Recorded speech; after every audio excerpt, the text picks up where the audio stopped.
नाज़रीन paramedical staff पारां OPD जो बाइकाट करे एक एहतजाजन रैली कढी मुतालबनि जी मञता लाइ एहतजाज कयो आहे। असांजा जेके मुतालबात आहिनि हफ़्ते खां पूरी ओपीडी जो बाइकाट आहे असांजो गवर्नमेंट मजबूर कयो आहे। असांजा जेके जाइज़ मुतालबात आहिनि उन्हनि खे लताड़ियो थो वञे। असांखे जाइज़ मुतालबात इहे आहिनि जो असांजी जेका डेपुटेशन पॉलिसी आहे सभ खां मेन जेको असांजो हेल्थ रिस्क अलाउंस बंदि कयो वियो आहे उन जे लाइ असां परेशान रहंदासीं। ॿियो इहो आहे त मेडिको लीगल जेको केडर आहे उन खे बहाल कयो वञे।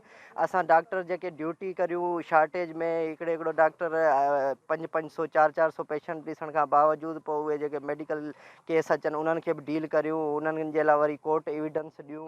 असां 2 साल अॻु असांजो रिस्क अलाउंस शुरू थियो छो त असांजो पघार सभा घटि हो पोइ उन जे करे असांजूं माना रिस्क अलाउंस असांखे वधाए ॾिनो वियो 17,000 ऐं असांखे चयो वियो तव्हांजे पघार में ज़िम कंदासीं। असीं पुरज़ोर अपील था करियूं असांजी पीपुल्स पार्टी जी हुकूमत खे त महिरबानी करे ही रिस्क अलाउंस असांखे वापसि बहाल करे ॾियनि ऐं जेको असांजो हेल्थ डिपार्टमेंट जो जेको टोटल जेको स्टाफ आहे उन्हनि जी बेचैनी जेका असां ख़तमु कयूं। असांजो हेल्थ रिस्क अलाउंस जेको आहे उहो जल्दी बहाल कयो वञे। असां सिंध हुकूमत खे इहो कैमरामैन अलीरज़ा ख्वाजा सां गॾु मोहम्मद हुसैन गोपान KTN न्यूज़।